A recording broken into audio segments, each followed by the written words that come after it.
Look, it's been a big 12 months or so for the royal family. We had the Queen's Diamond Jubilee, the Queen's funeral and the coronation. And apparently Charles has had to dip into his rainy day stash. Yes, he has. I mean, apparently the King's budget has gone over by about £5 million this year.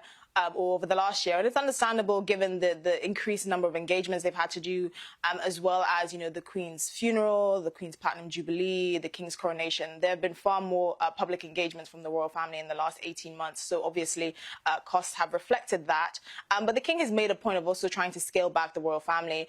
The royal residences have had their heating turned down. I believe the standard temperature now is 19 degrees. Now, on to the Sussexes. A recent poll in the US shows that Americans prefer Prince Harry over Prince William. Really, and why?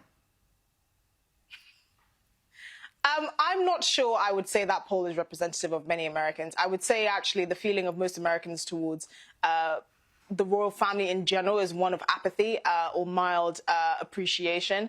I'm sure in terms of individual members of the royal family, actually probably Princess Catherine is the most popular in the royal family. I think on the issue of Prince Harry or Prince William, obviously, I don't think Prince William is as much of a presence in the US as he is here in the UK. So that could be reflected in the poll figures. Prince Harry is better known to the American public given his antics over the last few years. But again, it's important to remember that that's just one poll. There are other polls that have suggested that, Prince Harry is probably the most unpopular member of the royal family alongside his wife, Meghan, and right next to Prince Andrew for obvious reasons. So, it's just important to remember that Prince William is not a prince for the US in the same way that he is here in the UK. And obviously his standing with the public may very well reflect that because he's just not as familiar to the American public.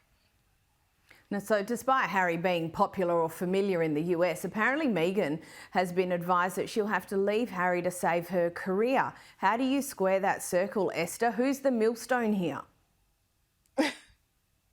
I think that's very much the opposite. Now, I'm obviously not wishing for any couple to break up, especially a couple that has children. But I think anyone who's been paying attention knows that the real power of the Sussexes brand, insofar as it is still powerful, lies in the fact that they are together. They are, a couple, a star couple, effectively. I don't see any way that her star power would increase if she was actually to divorce Prince Harry. But there are rumours that, she's going to be taking a more front-facing role in terms of the couple's brand as, Prince Harry steps back to pursue more passion projects and more acts of service and duty, as we were just talking about earlier. And that makes sense because, Meghan is more comfortable in the spotlight. She was far more of a celebrity, at least in the traditional sense, not in the public figure sense, than Harry was. She was an actress and she mingled with the Hollywood elite, so she's probably more comfortable in the spotlight anyway. And so I'm sure moving forward, their strategy would probably reflect that. But I don't think there's any benefit in terms of sort of star power or financial gain for Meghan to not be with Harry, at least on a superficial level. And there's been recent talk, obviously, about salvaging the Sussexes' image, and that runs alongside the discussion about how they finance themselves. They're intertwined issues. It just is. Is it all not rosy in Montecito?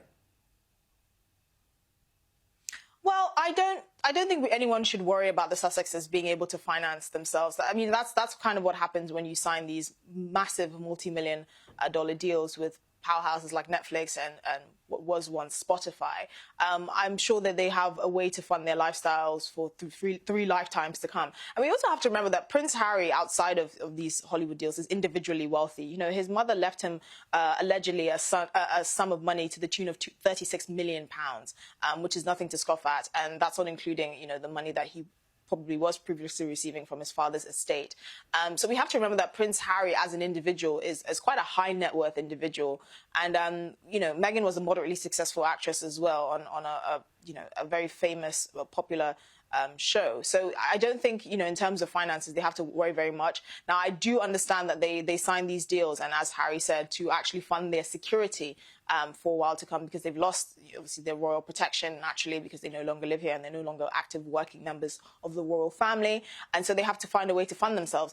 Now, the question is, how much money do they need to fund their security? That's something I'm a bit more curious about. I didn't imagine it would cost them $100 million or something in that region, considering how much they signed with Netflix for.